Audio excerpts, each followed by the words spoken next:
Hello, peace and blessings to you all. Nejma Shifa here, bringing about story time. I would like to share with you all one of my birth stories. It's one of the birth stories that, although can be deemed as a trigger warning for some, or some will look at it as, oh, this poor girl, I look at it as the start of where I am today. And I would like to make mention, before I make mention of my birth story, is that I don't regret anything about it. Although a lot of things that led up to the birth and the outcome, it needed to happen for me to be where I am today. I gave birth to my sweet boy in 2018, Tolut. Prior to giving birth to him, I knew nothing about motherhood, pregnancy, total ignoramus when it came to it, okay? And I tried to educate myself as much as possible, but you know, we only know what we would know, right? So at the time, I was categorized or classified by the allopathic system as high risk. Reason being because I have lupus and I also have kidney disease. So in their minds, they would like to have erred on the side of caution because just in case, right? So I did everything they told me.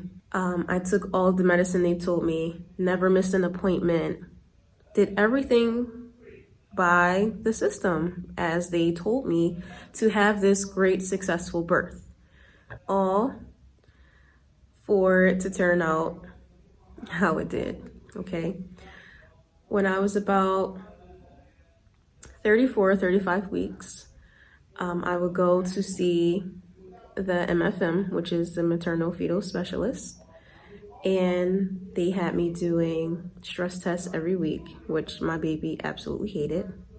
They told me that my baby was stubborn, because he wouldn't stay on the monitoring system, and they always had such a hard time trying to read him. And in hindsight, you think about it, how can a baby be stubborn, right? A baby can't communicate, and the baby communicates in ways to us that for us to know something's going on. So if the baby appears stubborn, wouldn't that say maybe the baby's just not comfortable? Maybe that's what the baby's trying to voice, right? Anyway, the doctor told me, he would ask, how am I feeling? Of course, I'm over it, right? I'm big as a horse. I'm in pain. I'm just out of breath. I can't breathe, right? So he said, well, maybe we should consider induction. You're not comfortable. And with people with your condition, meaning having lupus and kidney disease, it's probably better that you don't go full term. Now, at this point, outside of the normal pregnancy woes, I was not having any issues to signify, oh, she should get this baby out sooner, right? But I'm listening to the doctor because doctors know better. So week 35 come. So let me backtrack. When I was around week 34, he said, okay, we'll induce maybe around week 38, maybe 39. I won't let you go by past 39 weeks. Mine just my first child, first pregnancy, the whole nine. Okay. Week 35 comes. He's like, yeah, we're going to go ahead and schedule your induction for week 37. I think it's best that we do it early and not wait, just in case something happens. Well, doctor, is anything wrong with the baby or with me? No, blood pressure's great, cervix nice and firm, but this is just a side of precaution. Okay, doctors know less. Week 37 comes, and I'm to call a number to schedule the induction. And I did. I was scheduled for, before I was scheduled, I was told to call back later because they didn't have any available rooms. Called Call back a few hours later. I was told, yes, you are booked for 8 p.m. 7:30ish, I was a wreck, okay? I was crying my eyes out. I remember this day like yesterday. I felt that something was wrong. Not wrong with me, not wrong with my baby. Why are they making me deliver my baby right now? I'm not ready. What if my baby's not ready? How do they know that we are ready for him to be born? My mind could not wrap my brain around, what are they doing? Why? If nothing's wrong. But at that time, I didn't know how to voice, hey, I think I want to nix this whole 37-week thing. I think I should just maybe wait a little bit, right? But I cried. My husband came to my rescue and told me, I got this, I can do this. I said, I need a Last Supper. They're going to starve me. They're going to do things that I don't like. I like to eat. Why can't I eat during labor? Can I like stuff myself like a turkey? Can I have the Last Supper like Jesus did? Yeah, so went to Red Lobster. It was great. And then mosey on along to the hospital, 4 hours late. And she's like, oh my gosh, I was so worried. I thought something happened to you. And I'm like, ta-da, I'm here. So we're waiting. It still took another hour for them to find a room for me. Of course, I'm hooked up to monitoring and the whole nine. Then they start with the pill that they insert to start softening your cervix because 37 weeks, I'm still hard as a rock. Nothing's happening. It makes sense because the baby still has room to develop, you know? But anyway, they tried it. An hour later, nothing. They tried another one. Hour later, nothing. They tried another one. After that, they said, okay, we need to do the Foley. That's when they put a balloon into your cervix, okay? They fill it with saline, and it's supposed to forcefully open up your cervix. It was painful. It was very painful. It was so tight there that when I needed to pee, I couldn't. They had to take some of the saline out of the balloon to release the pressure off of my bladder so I could freaking pee.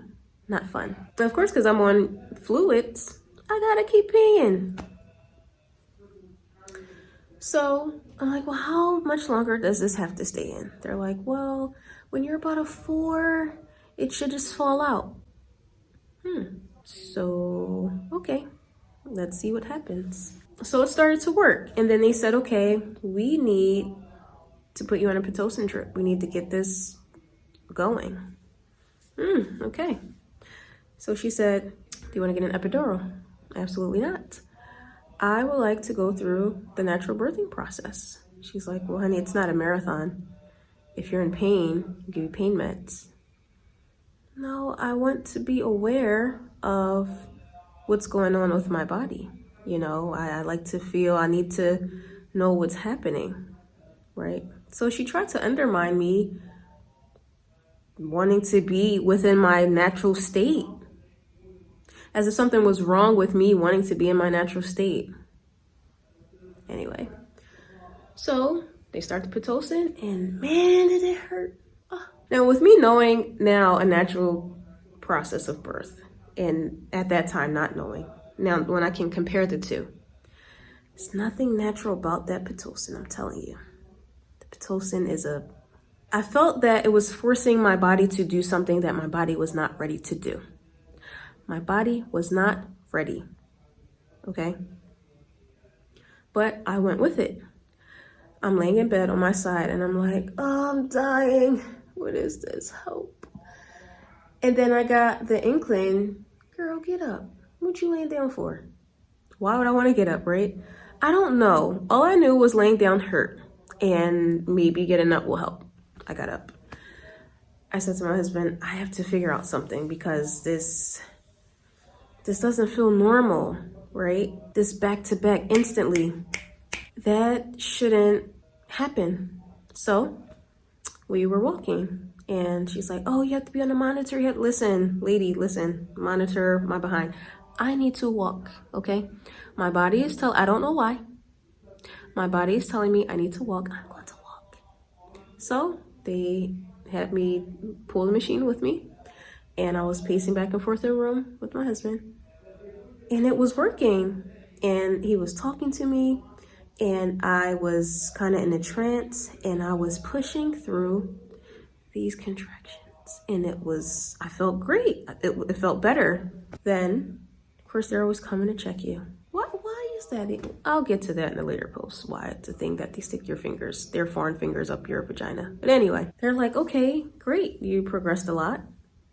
You're about at 6, close to a 7-ish. It's time to move you down to labor and delivery. I'm like, oh, well, golly, I did it. Okay, this is working. Let's go. Should we prep you for an epidural? Here they go with this epidural stuff again. No, lady, I would not like an epidural. I've been coping just fine. She's like, yeah, well, when real labor hits, it's, and with you having lupus and kidney disease and my 20 years of being a nurse, I honestly would recommend you get the epidural, because if something goes south and we need to operate on you, we would have to put you under general anesthesia, and you would not be aware of anything. You wouldn't be able to witness the birth of your baby, and it can just turn out really bad for you. Well, darn, if you put it that way. But I felt robbed because I wasn't trying to be a superhero. I was trying to birth my freaking baby. I don't care what other people think. Some people feel like, oh, take the drugs, that's your prerogative. For me, this unnatural process of inducing me when I didn't need to be induced, I wanted to feel as natural as possible, okay? And it was working for me. And I feel that her fear-mongering me took that away. And I felt that I didn't have a choice. She diminished all of that hard work I was putting in being on a Pitocin drip. It didn't matter because, according to her, I'm no superhero. I went ahead and reluctantly got the epidural.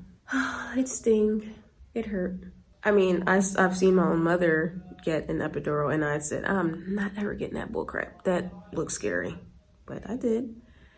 And then clearly they did it wrong because it didn't take only to half my body. They told me I was one in some statistic that epidurals just don't take. So by then, I couldn't walk anymore. And now I am confined to my bed. And that was agonizing because before I found a method to sift through this discomfort, and now I can't. So now I'm like, help me, okay?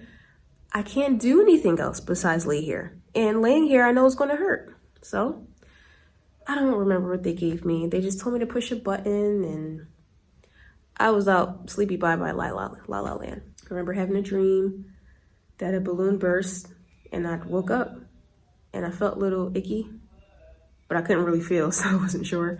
Called for the nurse. I'm like, I had a dream that I think it was my water breaking. Can you check to see my water broke? Yep, absolutely, water broke. Oh, okay. They're like, oh, showtime. Already, sleep was just getting good, right? So they're like, all right, we're gonna, they put my legs in the stirrups. They helped me move down. They had this bar for me to, pull down on. And they're like, yeah, you need to push. Push what? Like I gotta poop? Or what am I doing? Just push. So I'm pushing. They're like, no, you're doing it wrong. That's not how you push. How the heck am I supposed to know that I'm supposed to push? First of all, I can't feel nothing, okay? Second of all, I ain't never had no baby before. How am I supposed to know? And you ladies are getting on me saying, oh, you're pushing wrong. Oh, that's not how you do it. That's not gonna, it's gonna hurt the baby if you don't get it out right when you have these contractions. And then they have you pushing, and you have to hold your breath, and you have to back to back to back to back. I couldn't get no break. I need a snack. I'm running on fumes. Please, can I have something? Oh, no, you can't eat now. Why not? Isn't like labor like a marathon? Like, when runners are running, they have like the little sideline, they can, chug some water. Can I not do that? No. So how am I meant to get my strength back if I can't refuel? No, you're just supposed to deal with it, okay? 3 hours, 45 minutes later, I felt like I hit a brick wall, a standstill. I felt that I could no longer go on. They told me that the baby was stuck. They're like, well, your frame, you have a very small pelvis and your pelvic bone is really small and the baby probably can't fit. He's sunny side up, and if he were to come out, his head's going to be like a cone. His face is going to be really swollen. Probably have to go to the NICU. I don't know. Not to mention, in the midst of me needing something, this lady, nurse lady, had the nerve to be talking about what she wanted to freaking eat for lunch. At that moment, I felt that I just gave up. I cried. I had no energy in me. I was pushing. I couldn't feel. I felt like a ton of bricks. I didn't feel motivated. I felt alone in a room filled with people. I felt uncomfortable. I was scared. And all I was told was basically my body was defective, that God created me with this small pelvic bone that was not capable of birthing a baby. In a nutshell, right? So, we'll just have to have an emergency C-section. No, I don't want the baby cut out of me. No. My mother had a C-section. She almost died. No, don't want a C-section. It's not the end of the world, but that's the only way to get the baby out. The baby's stuck. He can't come down. It's just too narrow. The baby's really big. But still mentioning, oh, they see the head. Oh, this baby has some beautiful hair. Right. So, reluctantly, I agreed. Because, according to them, my body's not capable.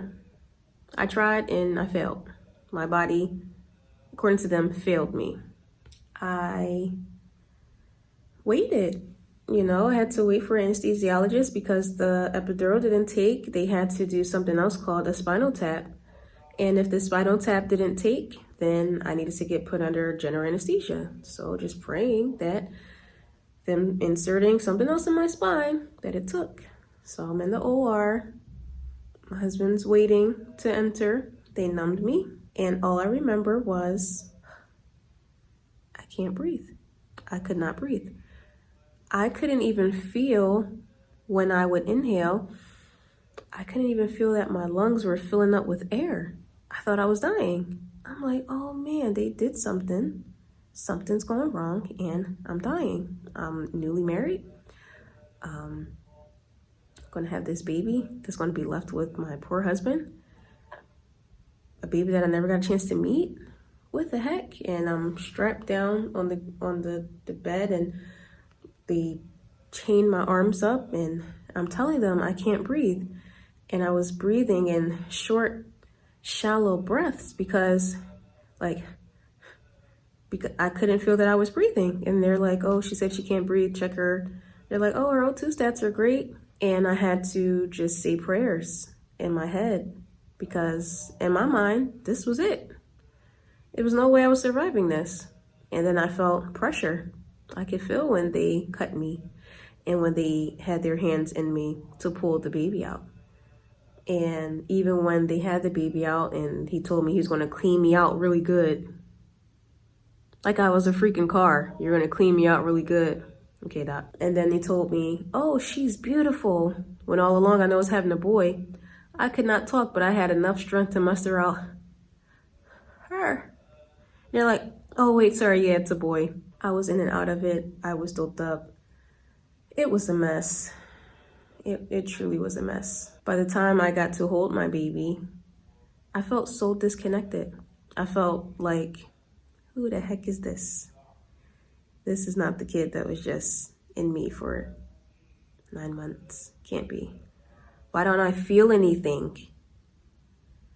I know this is my baby. He hasn't left my eyesight and he's been with my husband. And I love him, but I don't know him. I felt a disconnect and I looked down at him. He had these beautiful, bright gray eyes and he's looking at me and I'm looking at him. And he's looking at me like he knows me and I'm looking at him like, sorry, little baby, I don't know who you are. Because I felt that this whole situation just robbed me from those connecting because I technically was disconnected from my baby. and it disconnected me. Obviously, I'm very connected with my child now, 3 years later, right? But it took a while for me to bond with him because of all of those traumatic instances. Not to make mention, now my bladder, I'm still catheterized and I'm bleeding clots, and they don't know why, and they're trying to say, oh, we didn't nick anything. Then why are there huge clots in the bag of pee? Yeah. The beautiful moments were, I made it very clear I didn't want anyone coming to the hospital. I wanted it to be just my husband and I.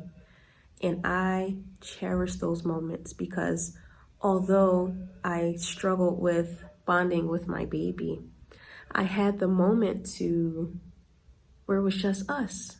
And I remember those moments and I can connect with those moments. That I took the baby's clothes off and I put him in my hospital gown with me. And he just was this little yellow butterball balled up on my chest. And although I didn't know him, he knew me. And he gave me a sense of comfort, like, Mama, I'm okay. I'm here with you. You got this. And to see my husband bond with him and put him in his shirt and these moments that were undisturbed. That was my first glimpse of being undisturbed. You know, no one breathing over you. Oh, where's the baby? Let me hold the baby. No. Breath off my baby. And that's okay, because had I not had that experience, it probably would not have led me to my next birth experience, which I will gladly share in another video.